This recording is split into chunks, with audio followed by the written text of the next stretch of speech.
How's it going, everybody? This is Maxwell McGee, and today I'm joined by James Green from Carbon Games, and together we're gonna be taking a look at a little game called AirMech. This is a little indie gem that I stumbled upon, and I wanted to give it some screen time for you guys. So, James, why don't you go ahead and set up what we're looking at in this menu screen here? Sure. This is the beginning part of AirMech where you're choosing your units. You actually get to take 8 units in with you and your AirMech. So we're just making our final selections. We're going to jump back into the lobby, and it looks like we're ready to go. So we're going to launch the game. So we've got 3 versus 3 here. It's a multiplayer action RTS. It's a MOBA, if you're familiar with that term. It's a little bit of some old school, retro gaming mixed with, modern day Dota influenced stuff. So we're here with 3 actual human players on both sides. It gets pretty chaotic when you play like this. This is the pre-game right now. So we've got 22 seconds, 21. So you're building defenses, setting up some armaments for your base. Yeah, you've actually got a limited area you can work in the beginning part of the match. So you're constrained. You can't go too far outside the boundary. But you do have a sale price on some of the defensive units to encourage players to build up their defenses a bit. And it doesn't discourage rushes entirely, but it's it lets you sort of fast forward that first part. We wanted to make sure that players could really get into the action really fast, not too much base building or anything. There's actually no base building at all, actually. It's capturing bases that can go back and forth between the 2 different teams. And already we've got a really highly contested base down here. So you've got the ground-based gameplay where you're actually fighting on the ground with your units. So he's transformed into a mech with a sword. Yeah, which mechs with swords, of course. Are totally awesome. Everybody loves mechs with swords. Now you've got another couple air mechs there with different abilities. The one has got missiles, the other one's got a melee weapon, and it doesn't really matter if you blow up. It's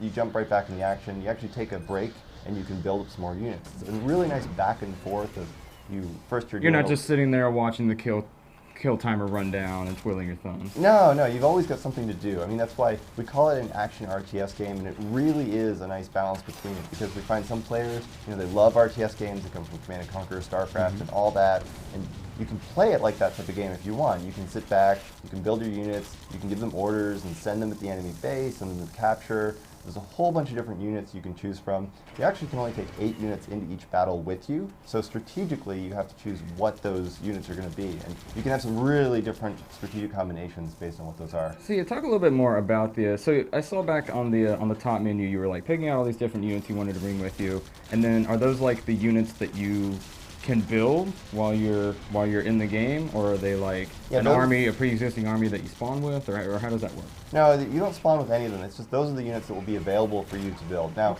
we're a free-to-play game, so when you first start playing, we give you an AirMech, we give you a collection of units, we give you a pilot, basically a nice, well-rounded group of things to play with. And a lot of people are very happy playing with that loadout until they get up to the point where they're ready for a little bit more advanced play. Then you can say, I want this special rocket truck, which has got a pretty good DPS, but they're pretty fragile. So it is a place in a certain army with a certain strategy, but they're kind of, beginning players can have You start out with sort of like a nice general, well-rounded group, and then you can buy or upgrade into different specializations. Yeah, it's very much a League of Legends style model where every game you play, whether you win or lose, you're earning points that you can then spend on in-game items. So you can buy additional tanks and rocket trucks and anti-air things using just the in-game points. Now, of course, we're a free-to-play game, so there needs to be some element where we can make some money. Yeah. You can take some time shortcuts if you want. There's no gameplay advantage to doing that. But it's like you can get like a boost to experience or a boost to whatever. We do have some minor experience boosts, just with a 2x boost. Nothing extreme. We're very mindful of the hardcore audience. We respect the players. We're hardcore gamers ourselves, and we were very skeptical of free-to-play at first until we turned it around in our minds and said, wait a minute, if you look at free-to-play as like a demo of the game, because we've been doing demos for console games for years. It's like you like the demo, then you pay the money for the game. It's the same thing like that, except you're playing with the whole community. We're holding nothing back. You get to play the entire game as much as you want for free, as long as you want. We don't even care. We don't need to monetize every player. I hate that about a lot of the free-to-play and social games. They want to turn the screws on everybody. I know, they just want to nickel and dime. Yeah, look at Riot. I mean, they did such a great job with League of Legends, being fair to gamers. We wanted to do the same thing. It's like respect the gamers, give them something they can play, and so far we're having fun just building it. And we just soft launched a version of the game on the Chrome store because we're all about accessibility. You know, Minecraft sort of turned everything on its head when it came out. It's like you have a little file you download and you can run it and you're playing the game. It's like, wow, it's kind of a novel thing, but it's just so quick and easy. Yeah, and we even took that a step further, and like everything is stored in the cloud, like on our servers. So all your progress is there all the time. It doesn't matter if you're playing on the PC version or the Chrome version, and we actually have like the Android version under development. Right. It's you know, we're holding that a little close right now, but it's coming. We're coming to every platform that we're able to do this on. And it's been really freeing for us to be able to just put something out and essentially self-publish, but we don't even really think about it like that. Like people are like, oh, you're self-publishing. It's like, well, we're just putting the game out. I mean, there's all these platforms like on the PC side and mobile side where you can just do what you want. And it's really awesome for small indie teams to be able to do this nowadays. Well, I want to hop back into the gameplay a little bit here. I'll talk a little bit about the dynamics between air combat and ground combat. Can air units fire on ground units? Most air units cannot, because the only true air units are the AirMechs themselves. Okay. And so they're not allowed to shoot at units that are on the ground. It's just a sort of a gameplay balance thing. If you're in the air, most things will leave you alone. Okay. Not everything, but like a tank will definitely leave you alone if you're in the air, and vice versa. So it's a little bit more relaxed if you want to stay up in the air and stay strategic. Of course, there are anti-air units that will only come after you, and you know, you definitely have to watch out for them. Yeah. We use them to protect areas against AirMechs. So if somebody's like, if you really want to protect the base and have it sort of automated, you put down like a supply truck, which will repair guys, and you put down, you know, some anti-air cannons and some anti-air missiles, and you can really lock down the whole area really well. And the thing about that is, you know, you could build 20 units to guard one area, but you're going to start running into production and unit cap issues. Like we've got a unit cap in there of 50 units per player, but it's actually an artificial cap because it could go higher, so the way that we structured things, but we found that then players will just cover the entire map. It just gets a little messy, a little too chaotic. Yeah, so you've got these outposts that are structured like evenly spaced throughout the map. Well, in this map they're evenly spaced, and there's one more in the center. But you know, other maps have some more interesting layouts with that, and they actually have different things. Like every one of these smaller outposts that you see, they've got a different role that they play. So there are some that if you capture them, like if there's a power station, if you capture the power station, when you fly over and recharge yourself, it goes a little bit faster. There's a factory outpost that you capture. When you hold that, all your units will build a little bit faster. So it's these little balances. It's not huge differences, but it's just enough that it provides that extra incentive to get it. And of course, that's your main economy for the game as well. When you have the number of outposts you have, every tick you get more credits for them. So if you want to build some big, heavy, expensive units, you're going to need to be holding those outposts. Yeah, or you just need to wait for a long time. Like people, you know, they look at the units that are available and they see something really strong and they're like, wow, you know, that's totally imbalanced. Like that heavy tank is so much better than light tank. It's like, yeah, it is, but you could build 3 light tanks for 1 heavy tank. You know, every unit, you know, has a rock, paper, scissors parity for the rest of the units in the game. Now, I know one thing that's really important in a lot of mobile style games is the idea of lanes and channeling the champions down specific paths so you can sort of focus the conflict.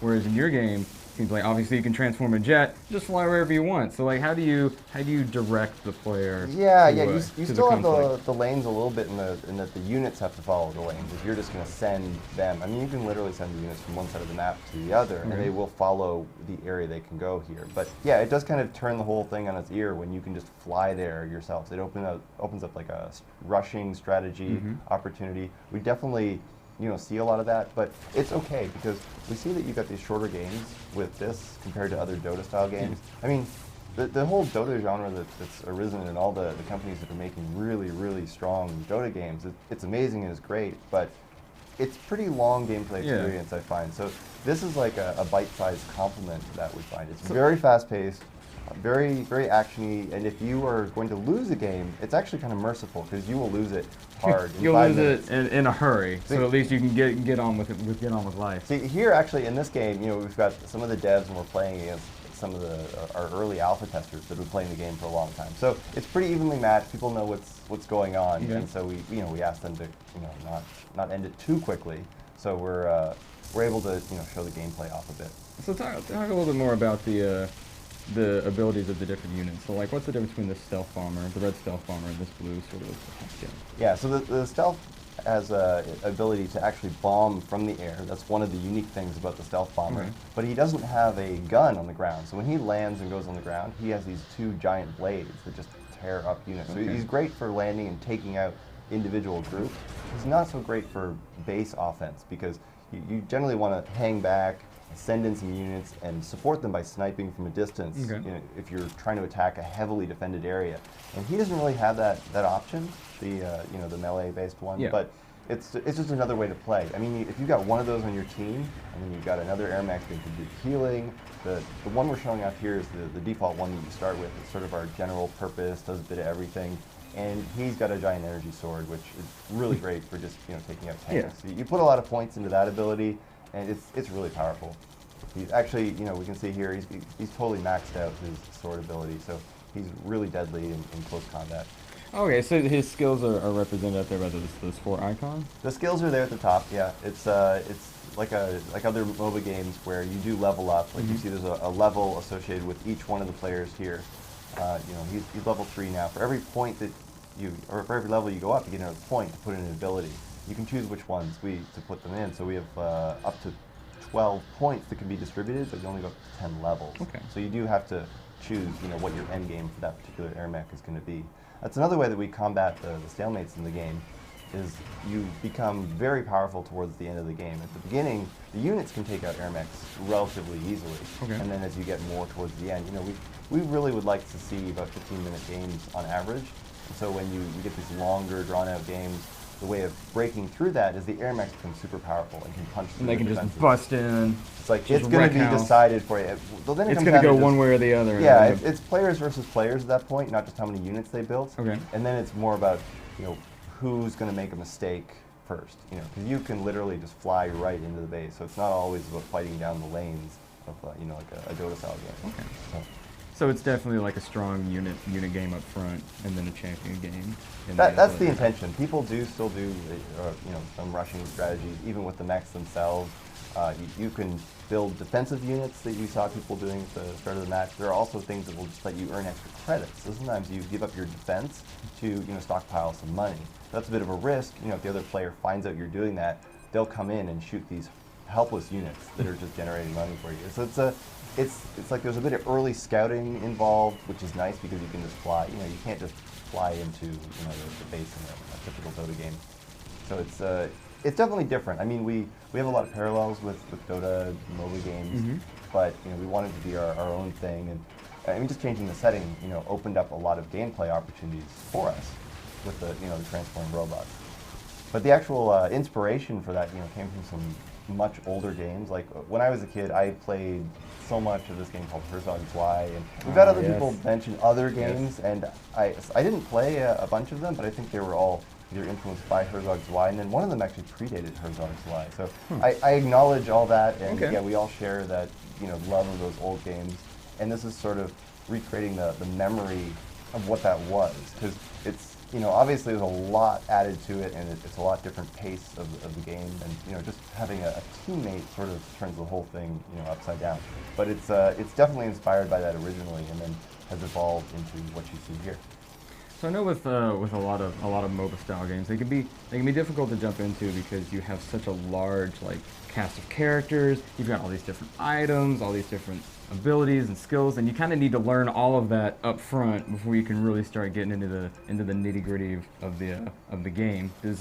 Does AirMech sort of have is it a little top heavy? No, I wouldn't say so. It's simplified in a number of ways. We actually don't have anything like the abilities, or we don't have the items at this point. It's just the abilities that you put points into. But because you can just jump in and start playing it like a shooter game or a very light RTS game, people find something they can latch onto and identify with and just start playing it really easily. I mean, it's easy to have fun with the game, we find. It plays really well with either the gamepad or the mouse and keyboard. People pick it up really fast. I mean, kids pick it up really fast. It's easy to get into, and then of course, like all these games, difficult to master. But we really wanted to make it accessible to players.